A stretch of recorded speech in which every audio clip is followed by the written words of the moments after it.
Saludos a todos. Bienvenidos a las lecturas del libro El reino del Fiat divino en medio de las criaturas. Libro de Cielo, volumen 4. Febrero 22 de 1903. Numeral 178. El pecado es veneno y el dolor es el contraveneno. Encontrándome en mi habitual estado, por poco tiempo he visto a mi adorable Jesús y me ha dicho: Hija mía, el pecado ofende a Dios y hiere al hombre. Y como fue cometido por el hombre y fue ofendido Dios, para recibir una plena satisfacción se necesitaba un hombre y un Dios que satisficiera. Y los 30 años de mi vida mortal dieron satisfacción por las 3 edades del mundo, por los 3 diferentes estados de ley: la natural, la ley escrita y la ley de la gracia, y por las 3 diversas edades de cada hombre: adolescencia, juventud y vejez. Yo por todos di satisfacción, merecí e impetré, y mi humanidad sirve de escalera para subir al cielo. Pero si el hombre no sube esta escalera con el ejercicio de las propias virtudes, en vano intenta subir y volverá inútil para sí mismo mi obrar. Entonces yo, oyendo nombrar el pecado, he dicho: Señor, háblame un poco de por qué te complace tanto cuando un alma se duele de haberte ofendido.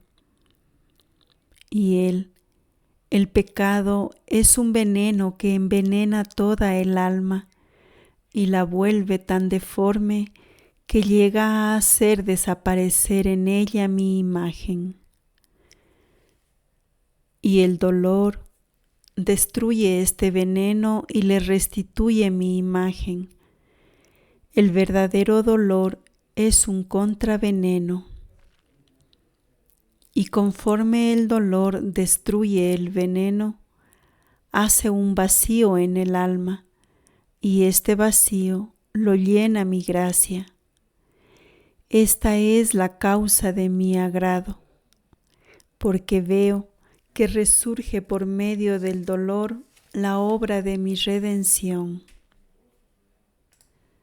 Reflexión. El verdadero dolor es un antídoto para destruir el veneno que deja el pecado en el alma. Y este dolor, por haber ofendido a Dios, es agradable a Él, porque renace y da vida a la obra de la redención. Es decir, que los dolores y sufrimientos de Jesús dan el fruto en este reconocer verdaderamente la ofensa y dolerse por ello. ¿Cuál será el fruto? Llenar el vacío con su gracia. ¿Y cuál es el vacío? Al ser destruido este veneno, queda un vacío, el cual es ocupado o llenado por la gracia de Dios en el sacramento de la confesión. También dice que su humanidad es la escalera para subir al cielo, y debe ser con el ejercicio de las propias virtudes. Caso contrario, vuelve inútil el obrar de Jesús. Febrero 23 de 1903. Numeral 179. No quieren por cabeza a nuestro Señor. La Iglesia será siempre Iglesia. Encontrándome fuera de mí misma, me he encontrado cerca de un jardín que parecía que era la iglesia, cerca del cual estaban personas que maquinaban un atentado contra la iglesia y el Papa. Y en medio de estos estaba nuestro Señor crucificado, pero sin cabeza. ¿Quién puede decir la pena, el horror que daba ver su santísimo cuerpo en aquel estado? Y comprendía que los hombres no quieren a Jesucristo por su cabeza. Y como la iglesia lo representa en esta tierra, por eso buscan destruir a aquel que hace sus veces. Después me he encontrado en otro lugar, en el cual estaban otras personas y me preguntaban: ¿qué dices tú de la iglesia? Y yo, sintiendo una luz en la mente, he dicho: la iglesia será siempre iglesia. A lo más podrá lavarse en su propia sangre, pero este lavado la volverá más bella y gloriosa. Ellos, al oír esto, han dicho: es falso. Llamemos a nuestro Dios y veamos qué dice. Entonces ha salido un hombre que superaba a todos en altura, con una corona en la cabeza, y dijo: la iglesia será destruida, no habrá celebraciones públicas, a lo más alguna oculta, y la Virgen ya no será reconocida.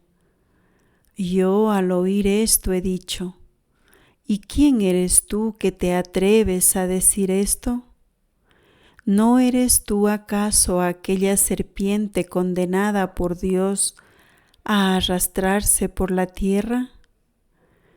Y ahora te atreves a tanto que haces creer que eres rey, engañando a las gentes. Te ordeno que te hagas conocer por lo que eres.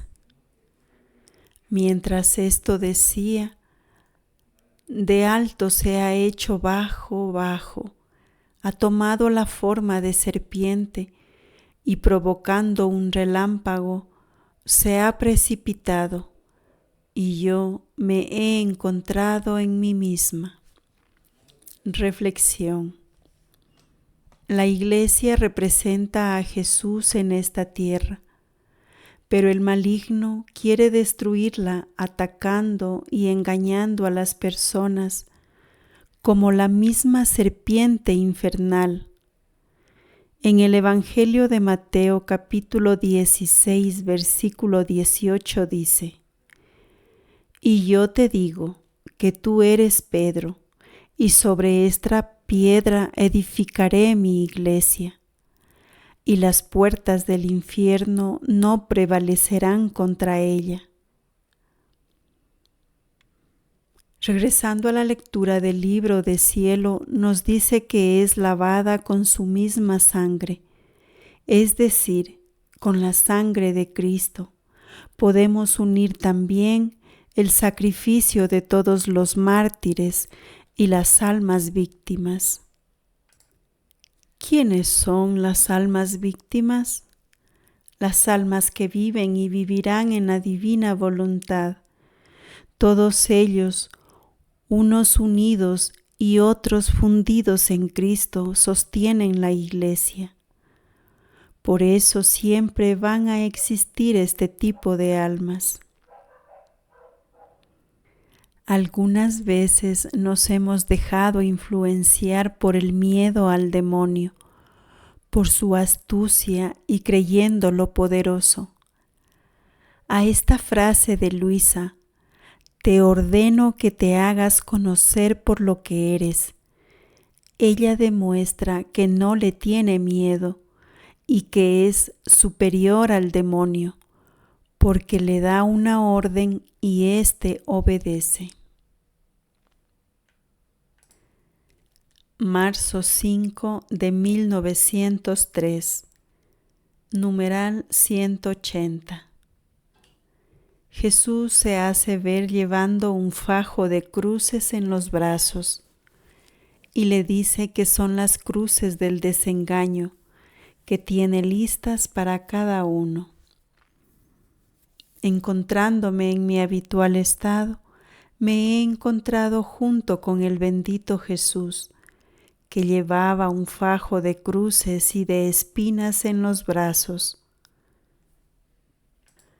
Todo él cansado y afanado, y yo, viéndolo en aquel estado, he dicho: Señor, ¿con qué fin afanarte tanto con este fajo en los brazos? Y él: Hija mía, estas son las cruces del desengaño, que tengo siempre listas para desengañar a las criaturas. Ahora, mientras esto decía, nos hemos encontrado en medio de las gentes, y el bendito Jesús apenas veía a uno que se apegaba a las criaturas, tomaba de aquel fajo la cruz de la persecución y se la daba.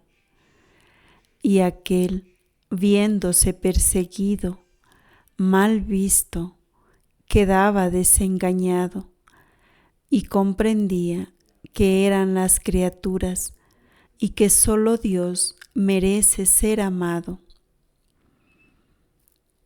Si algún otro se apegaba a las riquezas, tomaba de aquel fajo la cruz de la pobreza y se la daba. Y aquel, viendo esfumadas las riquezas, empobrecido, comprendía que todo es humo acá abajo y que las verdaderas riquezas son las eternas. Y por lo tanto, a todo lo que es eterno apegaba su corazón. Si otro se ataba a la propia estima, al saber, el bendito Jesús con toda dulzura tomaba la cruz de las calumnias y de las confusiones y se la daba. Y aquel, confundido, calumniado, se quitaba como una máscara y comprendía su nada.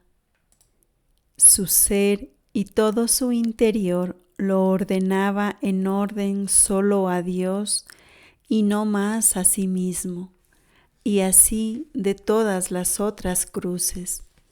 Después de esto, mi adorable Jesús me ha dicho: ¿Has visto la causa por la que tengo este fajo de cruces en los brazos? El amor hacia las criaturas me obliga a tenerlo, estando en continua preocupación por ellas, siendo la cruz el desengaño primario y el primero que juzga el obrar de las criaturas. De modo que si la criatura se rinde, la cruz le hará evitar el juicio de Dios, dándome por satisfecho cuando uno en vida se somete al juicio de la cruz. Pero si no se rinde, se encontrará en el ambiente del segundo desengaño de la muerte, y será juzgado con un estrechísimo rigor por Dios, mucho más por haber esquivado el juicio de la cruz, que es todo juicio de amor. Después de esto ha desaparecido, y yo comprendía también que es verdad que Jesús ama la cruz, pero muchas veces el hombre mismo incita, provoca a Jesús a darle la cruz. Porque si estuviese ordenado en orden a Dios, a sí mismo y a las criaturas, no viendo en él ningún desorden, el Señor se las quedaría y le daría paz. Reflexión. La cruz sirve para desengañarnos, es decir, conocer la verdad y salir del error en que se está. Por ejemplo, en el apego a las personas, Jesús da la cruz de la persecución, de la indiferencia, del desprecio, y así, desilusionado de la persona, comprende que solo Dios merece ser amado.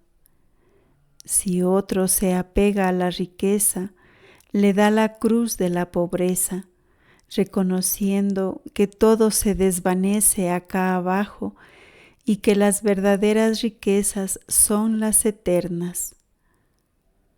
Si otro se ata a la propia estima, al saber, le da la cruz de las calumnias y confusiones, de manera que quitado todas las máscaras, llega a su nada y queda ordenado solo a Dios, y no más a sí mismo. Y así en todos los apegos que pueden haber más de uno, y las cruces, llegar al inicio, a mitad de camino o casi al final. Todo está en el tiempo de Dios. Gracias por quedarte hasta el final. Nos encontramos en el próximo vídeo. Siempre Fiat.